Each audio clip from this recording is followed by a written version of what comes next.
So in today's video, we are going to be discussing the Kansas City Chiefs drafting George Karlaftis. Now, before we get into the video, please consider liking and subscribing, and let's jump right into the video. So with the 30th overall pick in this year's draft, the Chiefs used that selection to pick edge rusher George Karlaftis out of Purdue, and I really love this selection. It was a much needed selection for the Chiefs and that Chiefs defense. I think it was obvious, for me personally, it was the biggest position that the Chiefs needed to address heading into the draft, heading into the offseason after the way that the season ended. I thought that the defensive line was the biggest liability, the biggest issue with the Kansas City Chiefs. And that was one thing in this year's draft, especially in the first round, that I really thought the Chiefs had to choose somebody, had to pick in this year's draft, and I thought they did a good job. I love the selection of George Karlaftis, and I love the Chiefs going after the position that they really need, especially if you look at the way that the season ended last year, and if you look at the season as a whole. Chris Jones was the leader in sacks last year for the Kansas City Chiefs with 9 sacks, and then the next closest was Frank Clark with 4.5. So other than Chris Jones, we really weren't getting massive production. Now, the Frank Clark issue just might be because of how much money Frank Clark was being paid, and then the lack of production that he was giving the Chiefs on that defensive line, which is a fair and valid point. I understand that completely, but we know what Frank Clark can be, and he just didn't live up to what we know he can be. He didn't live up to what we've seen from Frank Clark in the past.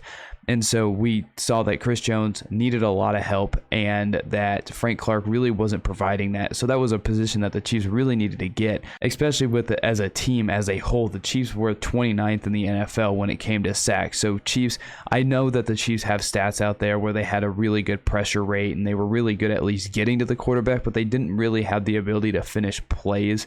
And that was really concerning because the main thing for me that was a huge issue for the Chiefs is if you look at the AFC Championship game against the Cincinnati Bengals. I know that every single game is different and teams can scheme for other teams differently, and not every game in the NFL is the same. But when you look at that game as a whole, the Chiefs weren't able to finish plays, and they only had 1 sack against what was probably one of, if not the worst offensive lines in all of football. Now, that's not a diss on Joe Burrow, anything that the Bengals did. Joe Burrow did an amazing job in that game. He was evading people. He was getting out of sacks. It felt like left and right. Joe Burrow was making plays in that game. It's just the Chiefs were unable to finish a lot of plays, and they were only able to generate 1 sack in that game. And so just as a whole, in a prominent moment, the Chiefs defensive line kind of let them down, and it really wasn't good all season long. Again, ranking 29th in the NFL in sacks with only 31 last year. So obviously the defensive line was a major issue for the Kansas City Chiefs. But I think Brett Veach did an amazing job addressing the biggest need for the team in this year's draft. They added a guy that I honestly never understood why he fell so low in the draft. I didn't really think George Karlaftis was gonna be there for the Chiefs in their later picks. I thought if the Chiefs wanted somebody like that, they would have to get Boye Mafe or somebody like that in the later first round. But it just happened George Karlaftis kind of landed in their lap, and I love the pick. He was a guy that I kind of never really understood why he was considered so low, because I thought he was a really good player from Purdue. I kind of just felt like he was a guy that was overlooked, and the fact that he even landed for the Chiefs, in my opinion, kind of crazy if you ask me. But again, I'm not going to complain. I love the fact that he landed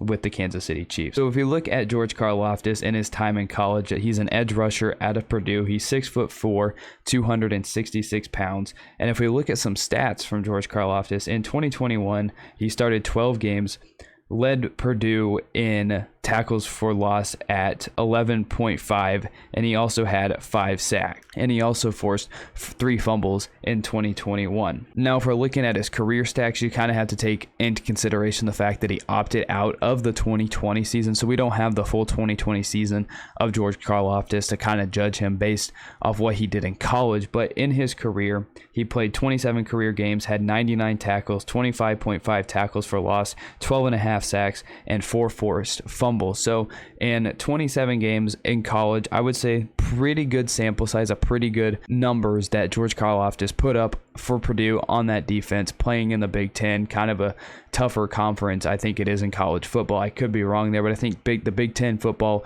and SEC football are the 2 toughest conferences of football when it comes to just college football as a whole. But then you just look at the Chiefs and then the totality of the defense. I really love the move. I really like the Chiefs adding him because it feels like the Chiefs are getting that defensive line help, because Chris Jones felt like he was doing as much as he possibly could. Frank Clark was kind of MIA per parts of the season. So now you add another guy, George Karlaftis, and it might help out the entire defensive line. The Chiefs re-signed Derek Nottie, so you add reinforcement to that defensive line. You add another guy that's going to hopefully allow Chris Jones to get free more often. It's going to allow Frank Clark to get free more often, and hopefully allow those our big name guys, Frank Clark and Chris Jones, to make plays. And then hopefully George Karlaftis himself can start making big plays and turn into a stud and turn into an elite defensive player for the Chiefs in his own right. But those are my thoughts on the Kansas City Chiefs drafting George Karlaftis in the first round of the 2022 NFL Draft. Give me your thoughts down below of what you think of the Chiefs drafting George Karlaftis, and I'll see you in the next one.